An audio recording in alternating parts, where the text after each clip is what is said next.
Welcome to the Get Sellers Calling You podcast for Christian real estate agents, where we help you grow your business with great marketing tips and grow your faith with powerful, radical faith Bible teaching. I'm Beatty Carmichael, and I'm glad you joined us. Today, we're going to be talking about growing your business with some great marketing tips. So, let's get started.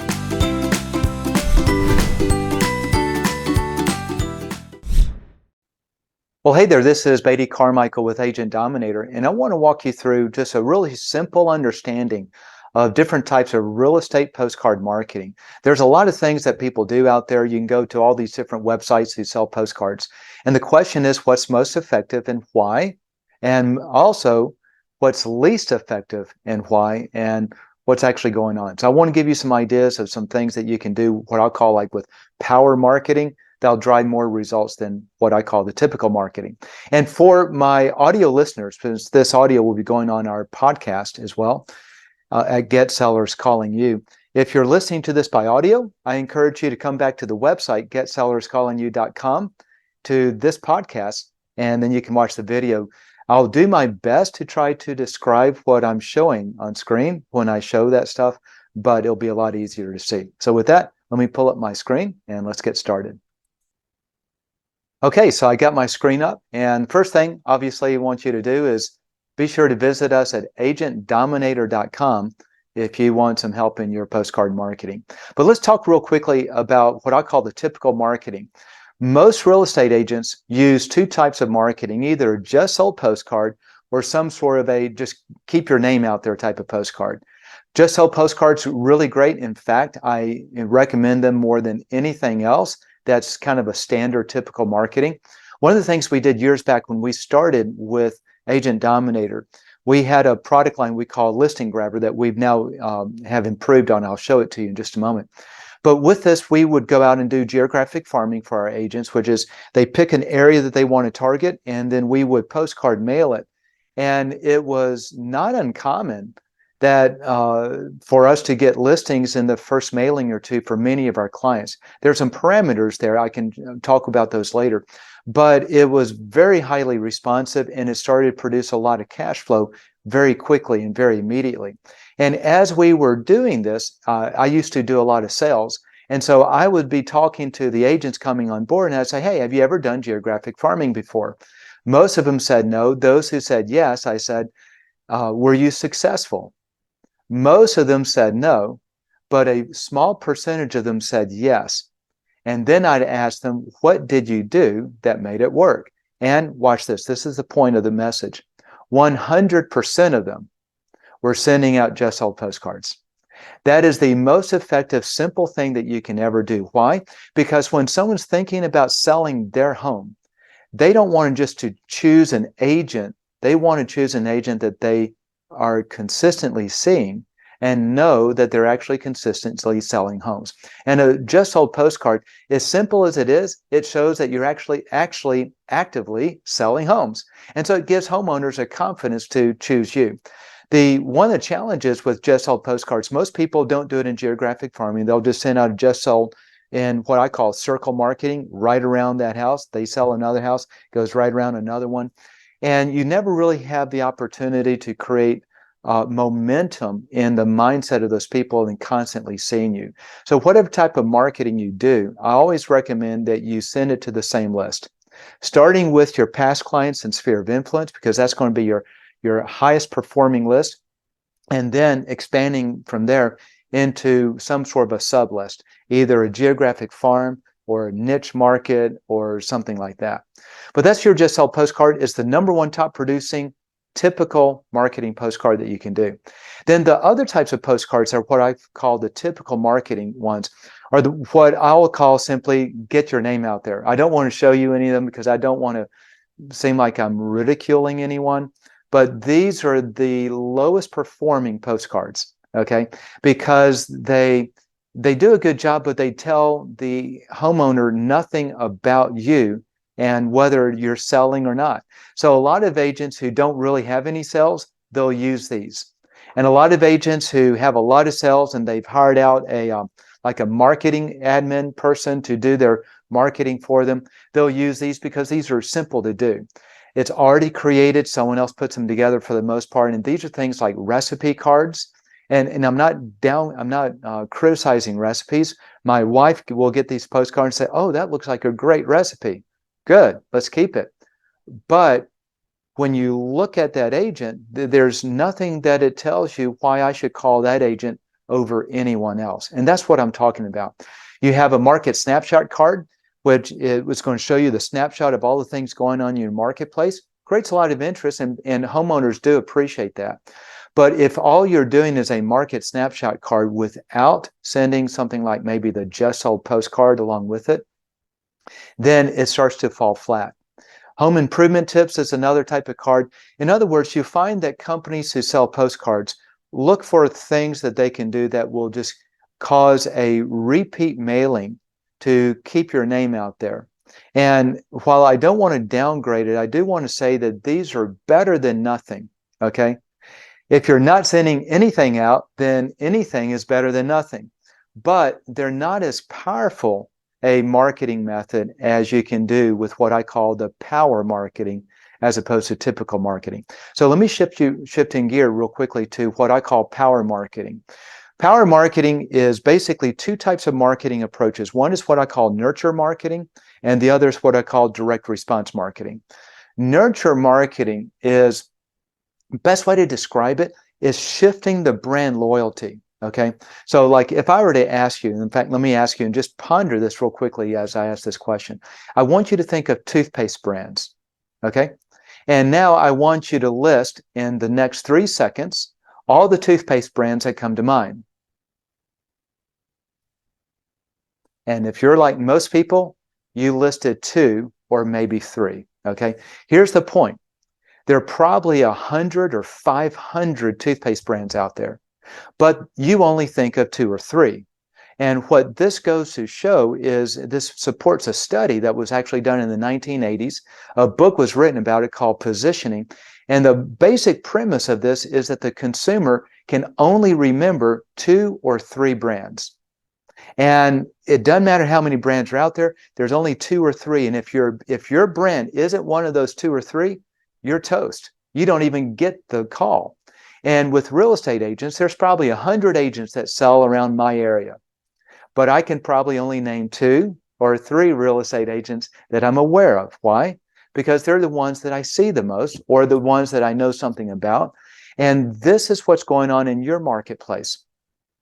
Nurture marketing is an education-based marketing that's designed to shift that brand loyalty from your competitors to you by giving them credible, measurable reasons why they should choose you over someone else. And what it starts to do is to start to get that clutter of all the cacophony of other agents and move them out of the way. So the question comes in, when it comes time to sell my home, do I choose one of these other agents I know nothing about, or do I choose you that I know a lot about? And that's nurture marketing. I'll show you an example in just a moment. The other type of marketing is what's called direct response marketing.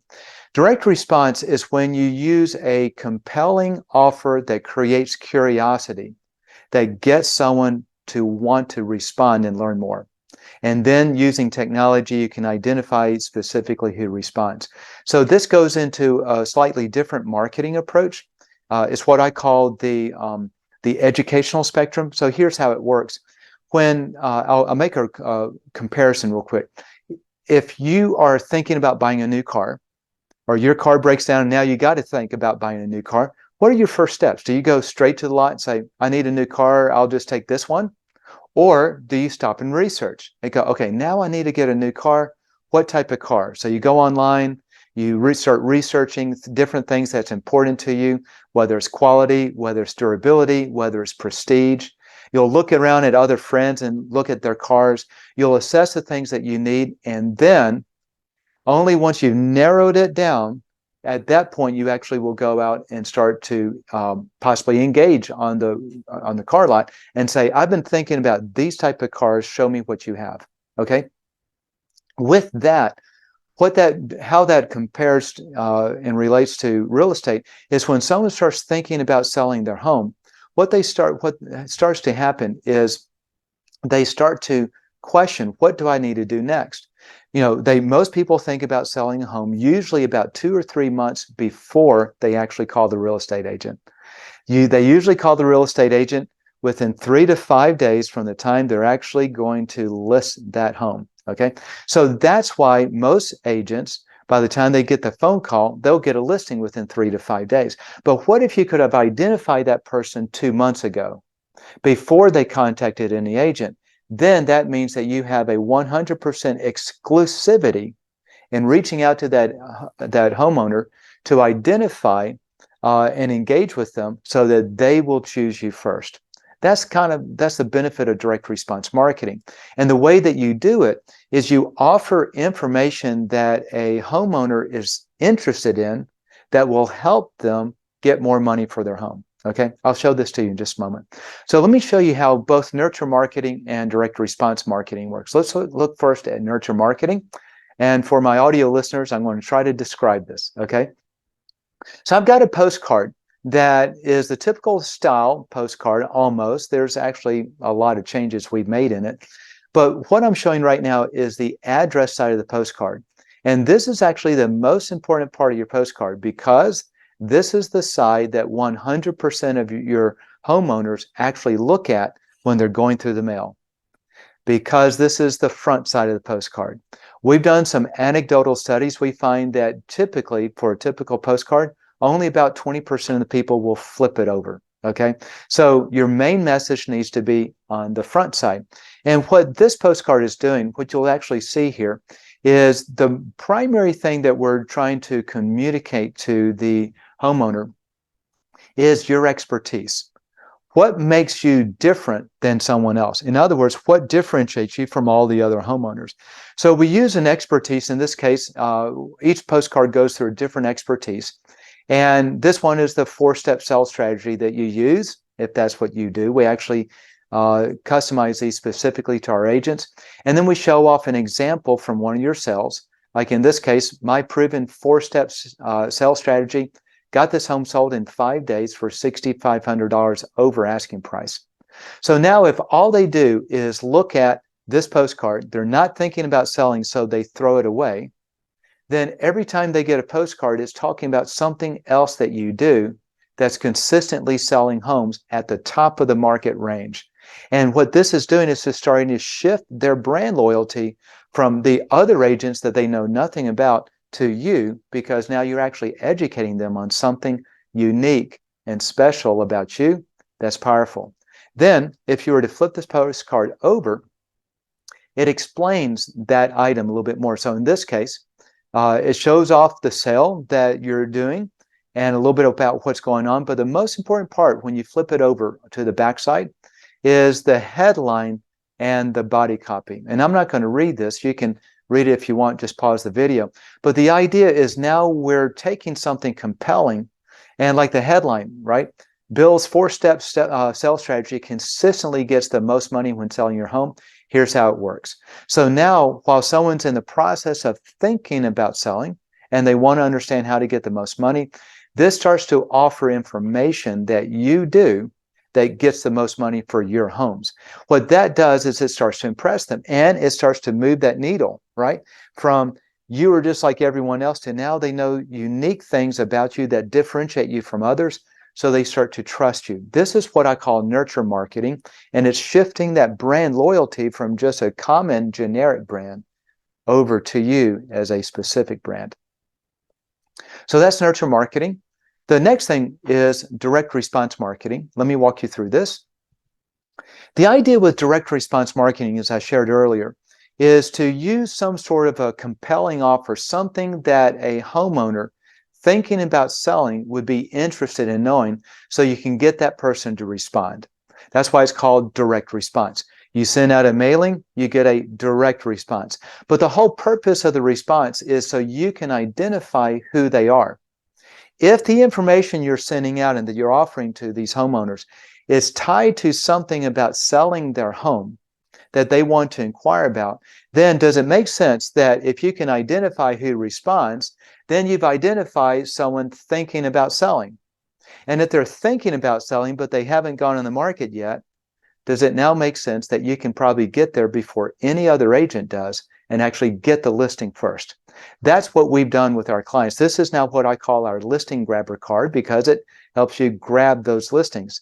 And when we've used this over the years, in fact, when we just started using this by itself, one of the things that happened, let me turn this off. One of the things that happened was we found that for many of our clients, once they started marketing to a farm of about 900 homes or more, the typical person got a listing that paid for all of the marketing for the rest of the year in the first mailing, and the average person generally got about $100,000 in GCI, in gross commission income, in that first year of marketing to that farm. So some very standard, very consistent characteristics.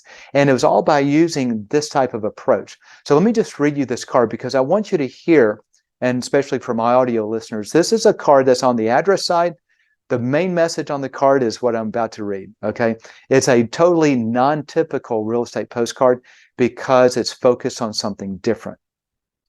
And as I read this, I want you to put yourself in the homeowner's mind who's thinking about selling. You get this postcard, and the question I want you to ask yourself is, if I got this postcard, would I be compelled, if I'm thinking about selling, to scan the code and learn more? Okay, so here's how this one reads. If you're thinking about selling your home, I may get it sold immediately at full price or higher because of special buyers I have. ... So that's the headline for my audio listeners, and then it goes into the body copy. I maintain a list of over 347 active buyers who are looking for a home in the high-end areas of Crestwood Heights. Some have been looking for a while and will often pay the full asking price or more if they find a home with the key characteristics they are looking for. I've listed these key characteristics on my website. If you're thinking about selling your home in the next 6 months, scan the code to review them now. If your home is a match, I may already have a buyer for you. And then we usually put something like, call me, okay? So what this is doing, just kind of break this down a little bit, is I want to share this because every time we would show this to a real estate agent, they say, oh, that's too many words, no one will respond. Well, you're wrong. No one will respond if they're not thinking about selling. But if someone's thinking about selling, this is actually in over 21 split marketing tests on over 2 million postcards. This is the #1 producing postcard because it offers a compelling offer with high curiosity that makes someone want to see what those characteristics are. So let me just analyze it real quickly for you, because this is just one of many that we've developed and tested that work extremely well. But I want to show you why it works. #1, notice everything in the highlighted color. For my audio listeners, part of this is in black text and part of it is in red. Red is what we call the highlight color. So if all you do is look at the highlight color, here's what it says. Selling your home, full price or higher, full asking price or more, scan for details. So right off the bat, your eye can pick up the exact message and says, oh, this is something I think I want to read. So now you're going to read the full card. If you're thinking about selling your home, I may get it sold immediately at full price or higher because of special buyers I have. That's exactly what you want. You want it sold fast. You want it sold at the full price or more. And then I give you the reason why, because of special buyers. Now, on this postcard, we've listed for this client, this is actually a real client that we just changed the name on, that I maintain a list of over 347 active buyers. Most people listening to or watching this video, you probably have a database of buyers that you cultivated. You're buying leads, you put them in a CRM, it's going out and nurture marketing them, and you've got thousands of leads that you've harvested and bought over the years. So that's what this is. It's over 347 active buyers, because I guarantee you there's active buyers in your list. For a lot of you top producers, this is where a lot of your sales are coming from anyway. So this is an honest statement, but it makes it very specific, okay? So I maintain a list of over 300 active buyers looking for a home in the high-end areas of Crestwood Heights. So this is marketing into a community called Crestwood Heights, which is kind of a high-end luxury type of home, you know, $600,000, $800,000 or more. And then it gives a good explanation. Some have been looking for a while and will often pay the full asking price if they find the right home with the right characteristics. And that makes sense. So now what this card is offering is, what are these key characteristics? That if your home actually matches these characteristics, I might be able to sell it immediately at full price or more. Scan the code to see what these are. Isn't that a compelling offer? Because now if I'm thinking about selling, I'm curious, is my home the type of home that you can get full price almost immediately? Let me go scan the cart and see what's going on, okay? And then what happens on our end is this code that they scan is completely unique to that homeowner that we mail it to. So here's the brainchild behind this type of technology. Let's say that we as a company, as Agent Dominator, are mailing out 100,000 postcards, okay? That means we're mailing out 100,000 QR codes. Each QR code is completely unique to the homeowner that we mailed it to. And so we've written specific code that matches, that tracks that QR code, matches it back specifically to the agent and the homeowner. So as soon as that homeowner scans the code, we send them to the agent's website, or we actually create a website for you if you want. And then we notify the agent immediately. So now if you're that agent, if you're this Bill Smithson guy, you now know who scanned it. And the only person that's going to scan this by and large is someone who's actually thinking about selling. So now it takes this huge database of 300, 500, 1,000 homeowners, and you get 4 or 5 scans. You go, okay, I'm going to apply some very specific focus here, and I'm going to reach out to these people. And you go door knock, you call them on the phone, you do something like that. Here's what we find. It's real interesting. For those agents who actually engage personally with that homeowner who scanned, when they go on the market, 90 to 100% of the time, they go with our agent who engage with them. It's a very powerful thing. So that's the direct response marketing. Now, there are some pros and cons, and it's really important that you understand these, okay? Let's look at nurture marketing first. The advantage of nurture marketing, it is the most powerful thing to do for the long-term dominance of your list, okay? What this means is if you're targeting either your past clients or sphere of influence, or maybe a geographic farm or some sort of a niche market, then over time, as you do this type of nurture marketing that is explaining why your sales consistently get more money than the average agent, okay, then it shifts their loyalty to you, and you will dominate that list. Every year, you'll actually get more sales out of that list percentage-wise than you got the year before, because you're building that momentum. But the problem, the downside, the con, if you call it, is it takes time to shift brand loyalty and opinion. Sometimes we have clients that use the nurture marketing and they get upset. I don't have a listing yet in 3 months. I said, well, it takes time, right? It takes time, but give it time, because over time it works. And that's actually where we guarantee it, is over time. But then let's look down at the pros and cons of direct response. The advantage of direct response is an immediate ability to get listings. And this is why many of our clients will get a listing within the first couple of mailings when we use the direct response approach for them. But the disadvantage, the con, is it's very short-term in nature if you're not careful. The results will start high and just drop off like a cliff after the 3rd or 4th mailing. And there's some reasons for that. I won't go into too much, but I will show you a few things about this. Let's look at kind of what this looks like on a graph. So for my audio listeners, I have a graph right now with a line going up from 0 up to the top. And this is nurture marketing. It starts very low, but over time, you start getting more and more listings with the nurture marketing, because you're shifting people's awareness of your skill and expertise to where they choose no one else besides you. But it takes time to do that. That's nurture marketing. Direct response marketing, if you're in the right type of community, I'll talk about that in just a moment. It starts immediate. Right now, you'll get listings. But every time you send out a direct response offer, you get fewer and fewer responses, because you just kind of burn yourself out of that list. Okay? But when you combine both of them, you get the best of both worlds. Okay, so if you are marketing into a, let's just call it a geographic farm, for example, it's just they don't know you, and it's what a lot of agents do. So you are marketing to a geographic farm. Your direct response marketing can start picking up listings early on, much faster than nurture marketing. So now you get a listing, and you now cash flows your entire marketing for the rest of the year. Usually one listing, and regardless of what farm you're in, usually the first listing will pay for the entire year. So you get cash flow up front. It's now a self-funded marketing program. And over time, while the direct response decreases, your nurture marketing increases. And now it's that perfect marriage between the two. And you can start to have a lot of listings and sales from the get-go. Let's talk about one last thing with this.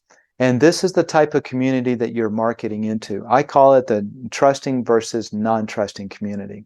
So for my audio listeners, imagine that you have a scale, a gradient that goes from left to right. On the left side, it's red because it's not trusting and you get very low sales. And as you move to the right side, it shifts to the green color where you get the highest sales. Okay, let's talk about the green color first. This is the people that you know. This is why your past clients and sphere of influence is always the most effective list that you can market to, and you need to do nurture marketing with them. You need to keep in front of them why you are a better agent than most. But these are the people that know you, they're personal with you, and you're maintaining a friendship.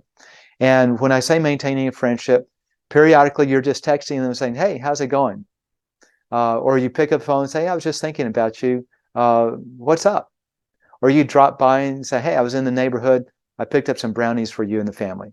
It's something that you do that shows that you're remembering them, you care about them, and there's actually a friendship, okay? That's where you're going to get 100% of all of the sales and referrals that they end up generating. On the far end of the spectrum, on the far left in the red, is this thing called a non-trusting community. And the non-trusting community, they've never met you. This is like a geographic farm. And the characteristics of a non-trusting community is they don't trust anyone. So when you first start marketing, you get very low sales because it takes time for them to start to trust you. Okay.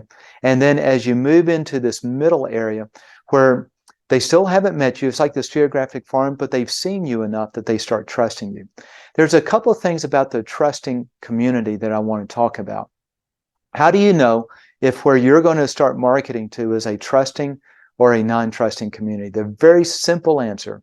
It gets a little bit more complex, but this is really the simple way to understand it. A trusting community is a trusting community when the homeowners who live there went to elementary school and grew up there. So the better way to say it is that the closer the homeowners live to the community that they grew up in, the more trusting they are. And the more trusting they are, the more likely they are to respond to your community, to your marketing. But if it's a non-trusting community, they do not respond, okay? And this is one of the challenges we've had working with agents across the country, is we do the same marketing for one agent. In fact, this actually happened. Let me just give you a quick case study. It was San Diego, California. 2 agents in the same office marketing to literally sister communities next door to each other. So all the dynamics are the same in terms of the socioeconomic characteristics of those homeowners, all other type of characteristics. The only difference is agent number 1 had been marketing every month for 2 years into that community and had created a high level of trust because everyone had seen her on a consistent basis. Agent number 2 had never marketed to that community before, so they did not know who he was. When we got involved and started to use our marketing for both agents at the same time, agent number 1, that they'd seen her all the time, instantly she was picking up listings just like this. Agent number 2, absolute 0 results, literally nothing. And this was direct response initially that we were doing. And so what happens is agents wonder what's going on. And the issue is this thing called trusting. or not trusting type of approach. And there are a lot of things you can do to build up the trust level, but the most important thing is to nurture it in personal marketing, like through us. Nurture it with emails that you do out, send out maybe a selfie videos talking about the real estate market. They get a chance to meet you and other things. And so if you actually come with us, we have all kinds of teaching and training on how to take a non-trusting community and quickly develop it into a trusting community. It's actually part of our money-back guarantee, because our guarantee is real simple. It doesn't matter what type of community you're targeting, whether it's a non-trusting community, a trusting community, or your personal friends. If you do the simple best practices, we guarantee the listings that you get, or we'll refund all your money. And if you don't do all of the best practices, but a portion of them, then we'll refund a portion of your money. It's very simple. But I want to show you one last thing as we do this. And this is one of the dynamics of this trusting versus non-trusting community. And I want to show it to you graphically in the United States. And for my audio listeners, I've got a picture of the United States with the eastern seaboard on the right and the western seaboard on the left. And this is what actually happened with us. And this is where we started to learn about this trusting and non-trusting community. On the eastern seaboard, where the United States was developed the most, where the United States was formed, all of the communities were on the eastern seaboard. They were what I call interdependent communities. So you had society, you had law and order, you had a division of labor. Some people produced one product, some people produced another product, other people were merchants, other people were farmers, and they all worked interconnectedly together, okay? And so there's a real deep community. When you're in that type of environment, then the personality is a trusting personality, because you trust the people that are within your community, because everyone are interacting with everyone else.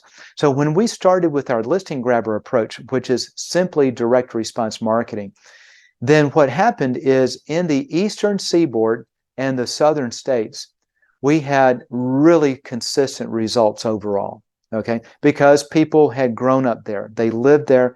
They were typically lived where they grew up, and they responded. But as we started to shift further and further west into the western seaboard of the United States, most of the western United States was populated by pioneers who had to defend themselves, who had to be completely self-sufficient. Everything they had, they basically they raised their cattle, they raised their herds, they raised their crops, they defended themselves against outlaws. Everything was by themselves, and so they became a very pioneering spirit. I don't trust anyone. I'm going to do it on my own. And so what happens is, and we actually did some statistical analysis that developed this understanding, is you have to break through that crust that says, I'm now going to let you into that trusting community, that group of people that I trust. So in the western seaboard, you have to do things a little bit differently, and sometimes they take a little bit longer to do. But the dynamics are all the same, and what drives that. And with that, let me just bring you back to agentdominator.com. So if you want to do marketing, then if you're going to do typical marketing, let me encourage you just to use Just Sold postcards. Easiest thing you can do. All you need are sales, and you need to craft the message well, but just getting it out is better than anything else. If you want to move into more of the direct response marketing and the nurture marketing and do it well, then let me encourage you to come to us. That's our specialty. And as a friend of mine said, if you think hiring a professional is expensive, try hiring an amateur. And we've had agents that say, I like what you do, but I want to direct and drive the process. And when they do, it always fails, because they take out the expertise that actually makes it work. Okay. So visit us at agentdominator.com. And hopefully this has been a real interesting teaching. Hope you have a very blessed day. Thanks for watching. If you've enjoyed this podcast, please do two things. Number one, please share this on social media so other people can enjoy it. And number two, if you haven't already subscribed to our channel, please subscribe to either our YouTube channel or our podcast audio channel that you'll find on any audio player with your mobile phone. And then that way you won't miss another episode. Also, if you want help generating listings, please visit our website at agentdominator.com, where we guarantee them or give your money back. Thanks again for listening to the Get Sellers Calling You podcast, and have a very blessed day.